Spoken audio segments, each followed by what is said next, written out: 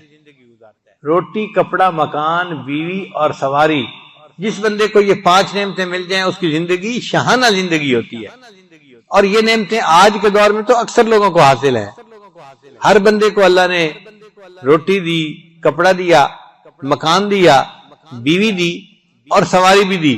یہ الگ بات کہ کسی کو گاڑی ملی، کسی کو موٹر سائیکل ملا، سواری تو ملی ہے نا.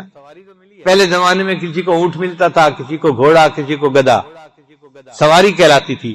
آج کے دور میں بھی سواری ملی ہے. کون سی؟ گاڑی کی ہو یا سائیکل موٹر کی ہو، سواری تو اللہ نے دی ہوئی ہے نا. تو جس بندے کو یہ 5 نعمتیں مل جائیں اللہ نے اپنی ساری نعمتیں گویا اس کو عطا فرما دی. وہ خوش نصیب انسان ہے، وہ بادشاہوں کی زندگی گزارنے والا بندہ ہے. تو اللہ نے 5 نمازیں اس لیے فرض کی میرے بندو تم 5 نمازیں پڑھو گے تو گویا یہ جو زندگی کی 5 بنیادی نعمتیں ہیں تم ان کا شکر ادا کرنے والے بن جاؤ گے، میں تمہیں اپنے شکر گزار بندوں میں شامل کر لوں گا. بعض علماء نے کہا کہ نہیں، انسان کی زندگی میں 5 حواس ہیں جن کو حواس 5 کہتے ہیں. ان کی مدد سے ہم زندگی گزارتے ہیں. یہ 5 حواس کون سے ہیں؟ دیکھنا، سننا، چکھنا، چھونا اور سونگھنا. 5 حواس ہیں. ہم ان حواس سے کسی بھی چیز کے بارے میں معلوم کر سکتے ہیں کہ یہ کیسی ہے. تو یہ 5 حواس اللہ نے ہر انسان کو عطا فرمائے جن کی وجہ سے زندگی اچھی گزرتی ہے. آپ بتائیں اگر کسی کو آنکھیں نہ ملیں تو زندگی کا کوئی مزہ رہ جاتا ہے؟ یا کسی بندے کو سننے کی نعمت نہ ملے تو زندگی کا کیا مزہ؟ یا کسی بندے کو سونگھنے کی نعمت نہ ملے تو زندگی کا کیا مزہ؟ یا کسی بندے کو ذائقہ ہی نہیں ہے، جو کھا رہا ہے سب ایک جیسی چیز ہے تو زندگی کا کیا مزہ؟ تو زندگی کا مزہ ان 5 حواس کے ساتھ آتا ہے. بات سمجھ آ گئی؟ اللہ نے فرمایا میرے بندو جو 5 نمازیں ادا کرے گا وہ گویا ان تمام حواس کی نعمتوں کا شکر ادا کرنے والا ہے، میں اس کو اپنی شکر گزار بندوں میں شامل کر لوں. بعض علماء نے ایک جواب اور دیا، وہ کہتے ہیں کہ 5 مصیبتیں ایسی ہیں جن میں سے ہر بندے کو گزرنا پڑے گا. موت، قبر، حشر، میزان اور پل صراط. ان مراحل میں سے ہر بندے کو گزرنا پڑے گا. کوئی ایسا نہیں کہ جو کہے کہ نہیں مجھے فلاں مرحلے میں سے نہیں گزرنا پڑے گا. بات سمجھ گئے نا؟ موت، قبر، حشر، میزان اور پل صراط. اللہ نے 5 نمازیں فرض فرمائی میرے بندو اگر تم 5 نمازیں پابندی سے پڑھو گے میں تمہیں ان 5 مراحل میں آسانی کے ساتھ پار کر دوں گا. اس لیے اللہ نے 5 نمازیں فرض فرمائی. اب ایک سوال اور پیدا ہوتا ہے کہ نماز میں رکعتیں ہیں 2، 3 اور 4، تو 2، 3 اور 4 رکعتیں کیوں ہیں؟ علماء نے جواب دیا اللہ نے فرشتوں کو پیدا کیا اولی اجنحۃ مثنی و ثلاث و رباع. اللہ نے ان فرشتوں کے پر بنائے 2، 3 اور 4. بعض فرشتوں کے 2 پر، بعض کے 3 پر اور بعض کے 4 پر بنائے. اللہ نے امت کو نماز کی 2، 3 اور 4 رکعتیں عطا فرمائی. میرے بندو فرشتے پرواز کرتے ہیں تو وہ عرشوں تک پہنچ جاتے ہیں. تمہیں میں نماز کی رکعتیں دے رہا ہوں، تم نماز پڑھو گے میں تمہیں روحانی پرواز عطا فرما دوں گا. پھر پورے دن میں 17 رکعتیں فرض ہیں. کتنی رکعتیں فرض ہیں؟ 17 رکعتیں. وہ کیسے؟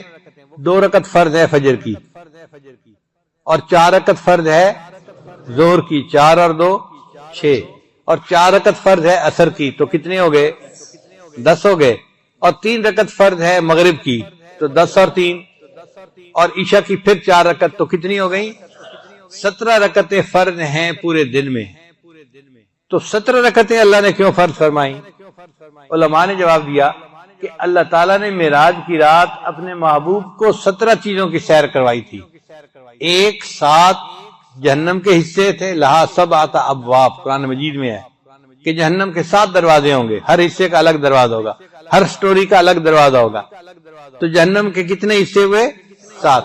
اور اللہ نے جنتیں 8 بنائی ہیں. جنت کے دروازے کتنے ہیں؟ 8 ہیں، جہنم سے زیادہ. اس لیے کہ جس طرف زیادہ جانا ہو لوگوں نے، وہاں کا دروازہ بڑا اور زیادہ رکھوایا جاتے ہیں. اللہ کا ارادہ یہی تھا، میں نے اپنے زیادہ بندوں کو جہنم میں نہیں ڈالنا. زیادہ بندوں کو کہاں بھیجنا ہے؟ تو اللہ نے جنتیں کتنی بنائی؟ 8 بنائی. اور جہنم کے درجے کتنے بنائے؟